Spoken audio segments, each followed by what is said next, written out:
Welcome to the guide for the final day.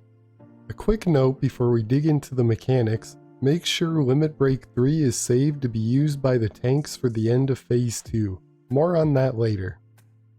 To start off Phase 1, she will cast Elegia. This is a raid-wide AoE that can't be dodged.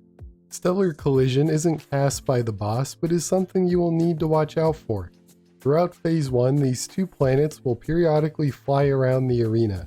When they collide, they explode in a large AoE that needs to be dodged. Galaxius will cause a knockback zone to spawn in the center of the arena. Make sure to stand in the middle to avoid being knocked off the platform. Elenkos can cause one of two things to happen. If her mouth is open, she will shoot a line AoE down the center of the arena. If her eyes are bleeding, she will shoot line AoEs down the left and right side instead. Keep your eyes out for which is happening.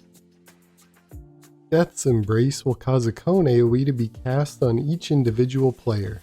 Make sure to spread out to mitigate damage. After the spell goes off, a feather will spawn at each spot the players were at. These feathers will then explode in a circle AoE.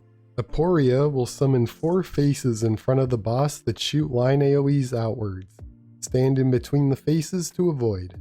Hubris is a double tank buster. This will spawn a giant laser on each tank, so make sure to run away from the rest of the group.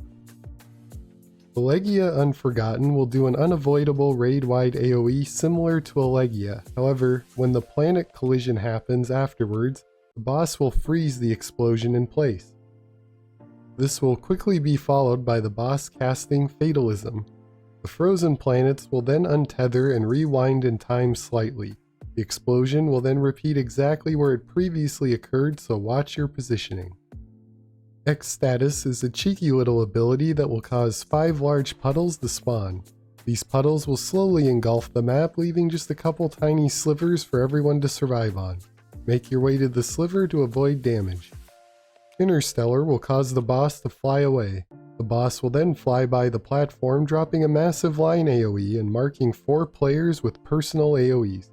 Run to the edge and spread out to avoid the damage. Nemesis will spawn personal AoEs on the raid, run to the edge and spread out. At slightly under 50% health, she will transition to Phase 2 and cast Planetes. This will summon an ad named Cacodemon and the boss will start charging up a despair bar. You must kill the ad before the bar fills up or it will cause an immediate wipe. Meteor Radiant will launch giant planets that drop AoEs. The spot these land in is shown by the laser beam shining onto the platform. Keep moving as a group to dodge these AoEs. Meteor Outburst places a marker on each player. Spread out to avoid damage. Catastrophe is a party-wide AoE that will need to be healed through. After slaying the ad, the boss will begin a 10-second cooldown. When the count reaches a little under 5 seconds, one of the tanks needs to cast Limit Break 3 to keep the raid alive. Telos is yet another unavoidable party-wide AoE. Finally, Telomania will cause the boss to smash the platform 4 times. Afterwards, a few random party members will start to spawn AoEs underneath themselves. Avoid the AoEs and you're good to go. These 2 abilities repeat until Phase 3 is over. Thanks for watching this guide, and I hope you enjoy the final cutscenes in Endwalker as much as I did.